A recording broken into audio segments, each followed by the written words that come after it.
Are you sometimes overwhelmed by the news and the moral dilemmas and changes in modern medicine that now confront us each day? We'll explore that and more on today's edition of Life Matters. Brian Johnston is the Western Director of the National Right to Life Committee. He has served in many capacities while advocating for innocent lives, as California Commissioner on Aging, as Chairman of the California ProLife Council, on the board of the National Legal Center for the Medically Dependent and Disabled. And now here's our host, Brian Johnston. Welcome back to Life Matters. We're your program on the right to life, on what it really is, and what it means, and how you can understand it better and apply it to your life and to the society around you in an effective way. Today is a sad program for me. I'm going to talk about a friend of mine. I didn't know him really well. In fact, I met him on several occasions. I worked with him at KOVR 13 in Sacramento back in 1986, and I'll tell you about that. And it's a name that all of you know, and that is Rush Limbaugh. So I'm dedicating this program to Rush Limbaugh, and for a very specific reason, and I think it's important for all of you. And it's tied to this program, Life Matters, because as you know, the right to life is an assertion of a basic principle of society. And that principle emanates, it comes from the principles of natural law. Many people don't understand what natural law is. It's very important that you know that. Some people have worded it, well, natural law refers to common sense. And that's a beginning. But there are deeper principles, and our founding fathers, those who basically founded the United States of America, they got the distillation of Western society. They saw the formation of different nations. They saw different forms of government going all the way back into ancient times. And they saw that in the flow of Western civilization, there was a problem with government, that governments would take too much power unto themselves, and that they would crush the little guy. And that literally could mean human lives. And so the right to life is a basic principle that emanates from the laws of nature and of nature's God. Now, let me tell you how I met Rush Limbaugh. Rush Limbaugh started his radio career in Sacramento. And I had actually come to Sacramento just the year before, but Rush then followed. It wasn't anything because of me, but Rush then came in 1986. And as you know, went on from there. There was something special about Rush. He was very, very down to earth. I also want you to know something about him, and I'm not the only one that says this, is that his radio personality, yes, he's very blunt, and that really was the kind of person he was. He would tell you what he thought, but you need to know he listened a lot more than he talked. And he had his own convictions, but he was a real listener. And you need to know he also was a very kind person. So I'm going to spend a little time talking about that, and specifically on the right to life. Rush was very pro-life. I'm going to talk about some of those aspects of his message and why it's important to understand why he framed the message the way he did. So I'll talk about some of the things. Some were controversial, but for good reason. He was willing to make a point, even if it alarmed people, he'd still make that point. And sometimes you know this, unless you're willing to point out obvious truth that might be alarming, you're not going to get the point across. So Rush would do that, and that's so true on so many levels. I'll talk a little bit about the collar abortions so you can understand what they were and why he used those. I was stunned the first time I heard a collar abortion from Rush, and people asked me what I thought about him. I'll tell you about that when we come back. But I want you to know that Rush was in many ways so down to earth. And when he first came to Sacramento, I was impressed with him and how he presented issues. And in many ways, he was similar to another individual I had met years before, and that was William F. Buckley. And I credit William F. Buckley for opening my understanding to basic principles of government, to basic principles of philosophy that he shared and that all of us share with America's founders. And that helped me. But as you know, William F. Buckley, if you're familiar with William F. Buckley, you know that he was very erudite. And he hit the stage, you might say, in 1951 when he wrote the book God and Man at Yale, where Buckley incisively skewered the intellectual dishonesty of the academy at the highest levels. He took on the Ivy League and their disregard for God and the things of God. And William F. Buckley was an incredibly well-spoken man. And the irony is that Rush Limbaugh was kind of the opposite in that sense culturally. Buckley was really kind of a Connecticut blue blood and knew New York rather well. And Rush Limbaugh was from Cape Girardeau, Missouri. And therein lies a tale, huh? There's two very different cultural views. But I want to spend this program explaining who Rush Limbaugh was from my experience. We had him speak at the National Right to Life Convention, and he raised some eyebrows, but he got a laugh out of everybody. And I know as I talk about this, I have friends that are not conservatives and yet are pro-life. I don't want to offend you, but you need to know that you shouldn't be offended by Rush Limbaugh. You shouldn't be. He had a lot on the ball, and he may have seemed like a simple guy, but no, he was an incredibly intelligent person, incredibly intelligent. As you know, he would introduce himself as having talent on loan from God. And I think it's poignant. Mark Stein, in a salute to Rush Limbaugh, he said, talent returned to God. So today we're going to talk about Rush Limbaugh. We're going to talk about natural law, which is something we talk about a lot in this program. But I'm going to use Rush's understanding of the practical realities of life to talk about natural law and why you should care about natural law. If there is no such thing as natural law, then there's no such thing as a right to life. There's no such thing as your individual freedoms or having individual value. So natural law is a very important thing to know. And sometimes it's just referred to as common sense, but you got to bring more to it than that. And that's what Rush Limbaugh did. When we come back, we're going to continue in our salute to Rush Limbaugh. Life Matters continues after this. They say sunlight is the best disinfectant. Did you know that California has a law in the books that says you need to protect babies born alive in the course of an abortion? But that law is simply ignored. The current legislature and Governor Newsom's administration support all abortions all the time. And they simply do not examine or regulate the practice even though our tax dollars pay for it. We need to shine a light on this cover-up of the abortion industry in our state. Go to CaliforniaProLife.org and click on the Light of Day Project. We need the facts about late-term abortion to be examined and made known. We need the government doing its job to protect lives. We need the light of day on this. Go to CaliforniaProLife.org. And now back to more Life Matters with Brian Johnston. Well, welcome back. This is Life Matters. I'm your host, Brian Johnston. And today we're talking about a friend of mine. Again, I didn't hang out with him all the time, but I did meet him. He started his career here in Sacramento, where I'm sitting right now.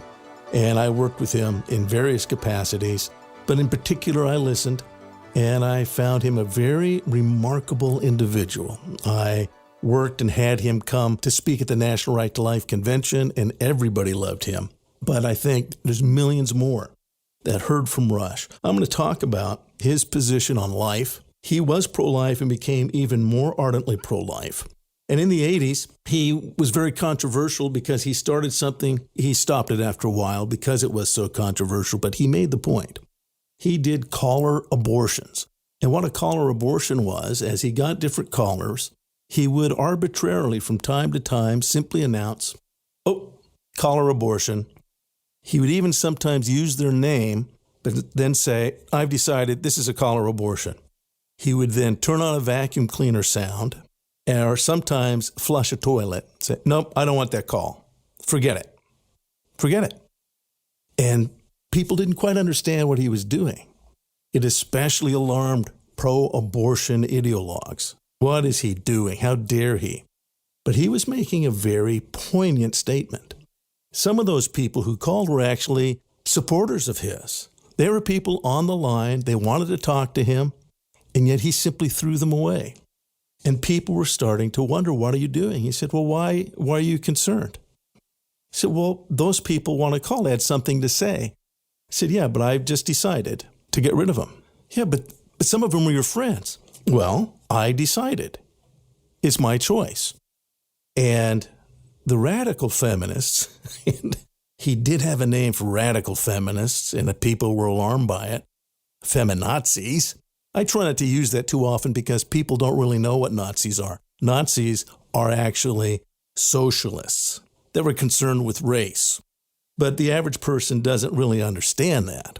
Rush understood it, and he talked about feminazis who were concerned with forcing government to force abortion on the whole nation. But with the collar abortion, his point was pretty specific, and that is, why are you upset about a collar abortion, but you're not upset about real abortions? Yeah, but that was a unique person. You're offending them. Yeah. What do you think an abortion does? Yeah, but some of those people, they're on your side. Well, some of those kids would be on their mother's side. And I know this, he didn't say this, but you need to know it. When you have a child, a lot of times those become your best friends in life. And I know that. My kids are really my best friends after my wife. They're all different.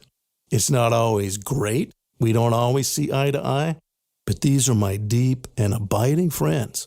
And yet, an abortion removes that human individual from your life forever. You'll never know if that was somebody you'll really love and enjoy spending time with. And that's what a real abortion does. So why are they upset about a collar abortion and they're not upset about real abortions? Again, he used very practical things.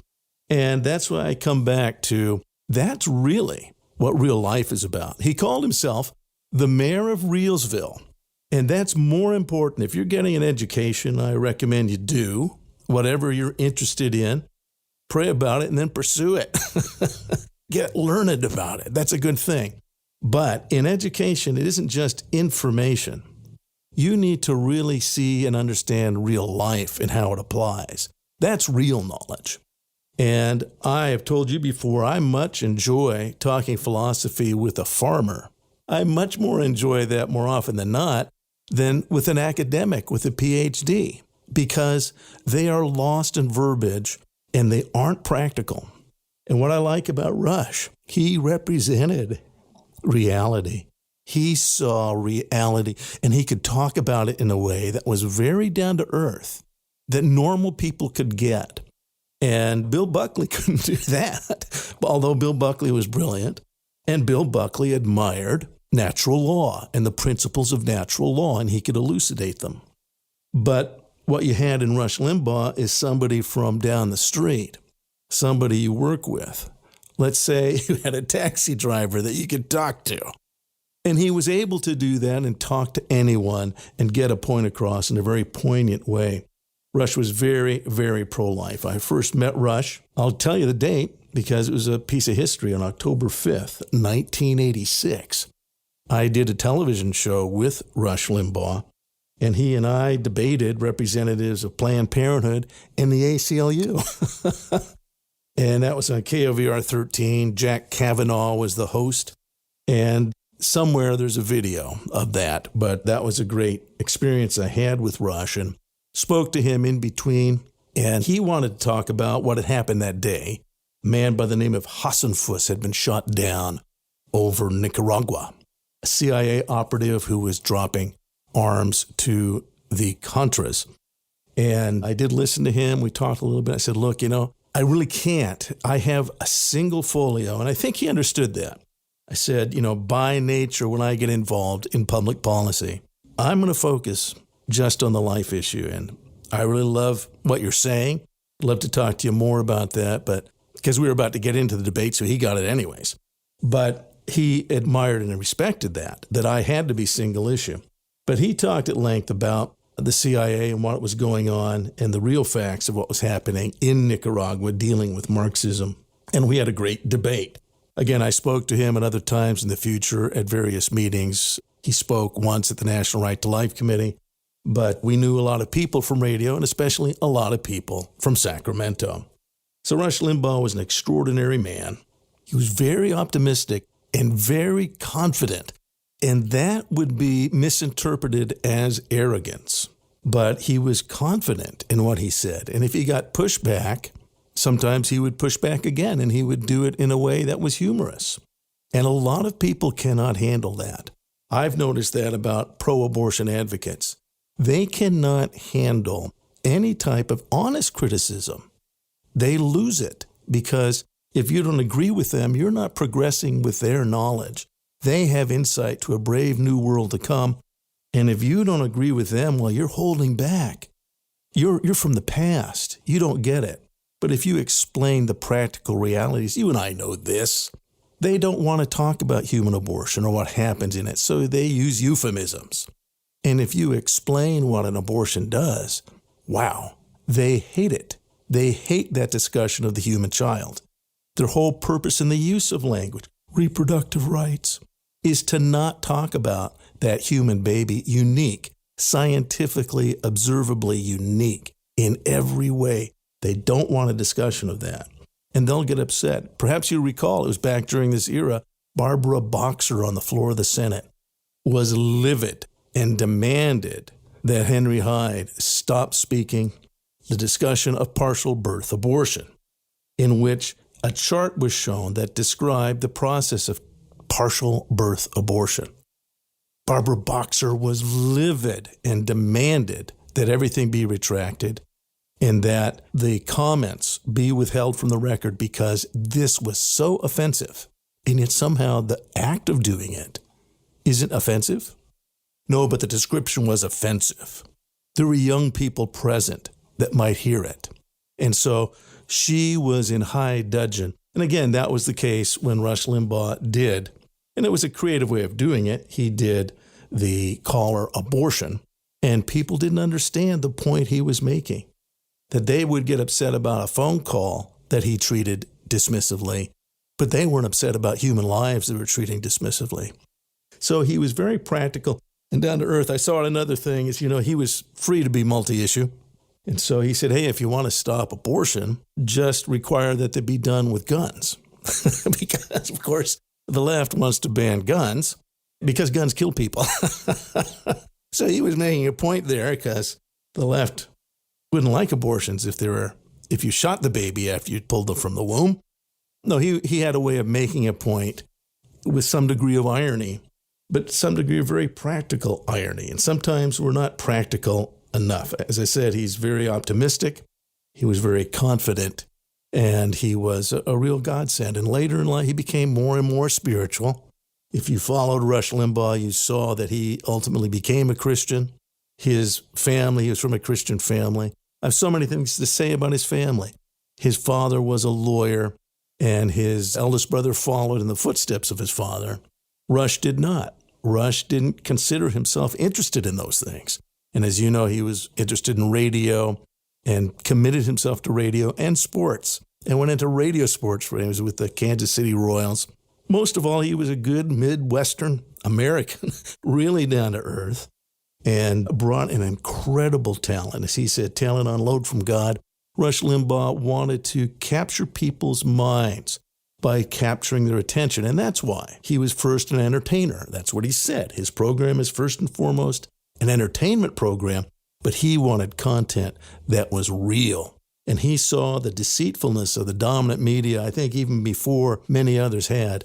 He helped Americans understand that the drive-by media, as he called it, the dominant media actually lies to you. They misrepresent facts, and you know that if you're pro-life. That's what the culture has done.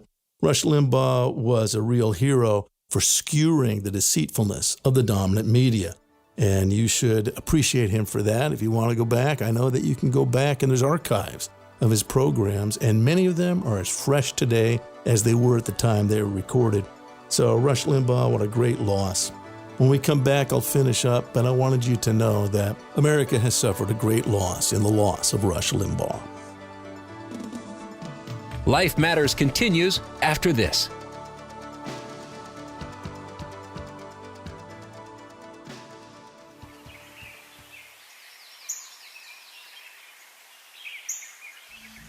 We are individuals that lived all over the world. In some of the most beautiful jungles and mountains on Earth. We were there as missionaries, but we have also become coffee aficionados. Our travels have introduced us to the most delicious and extraordinary coffee we've ever tasted. Now we import those same beans, Roast them fresh at your request. and fly these savory coffees directly to you. Winged Spur Coffee. You will taste that rich freshness, Roasted at your command. then flown straight to your home. Winged Spur Coffee. Try the best coffee you've ever tasted. Go to wingedspurcoffee.com. That's wingedspurcoffee.com.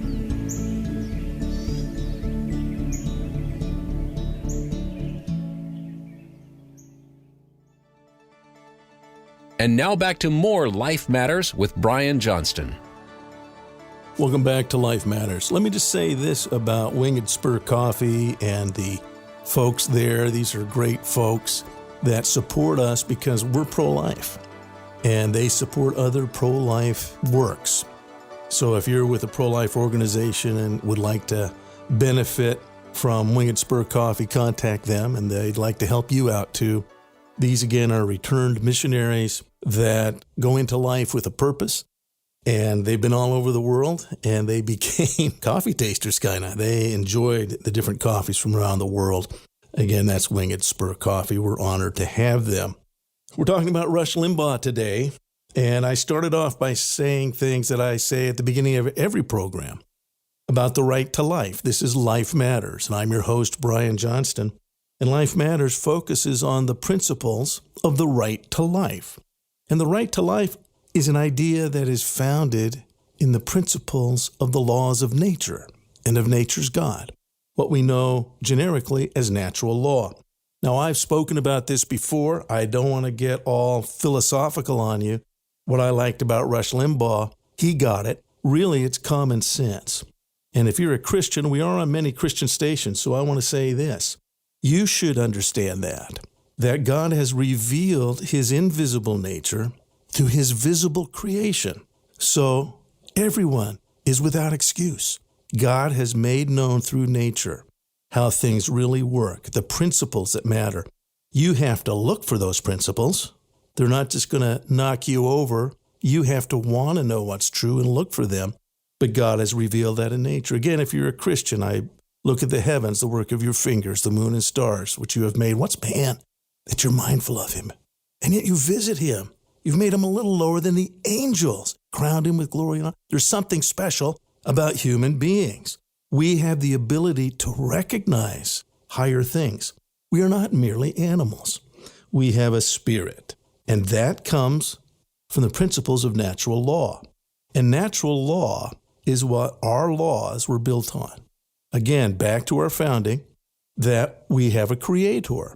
Every one of our founders agreed to the statement, we have a creator. If you're living in America right now, take some money out of your pocket. There's a God, and our nation recognizes there is a God, and we trust in him.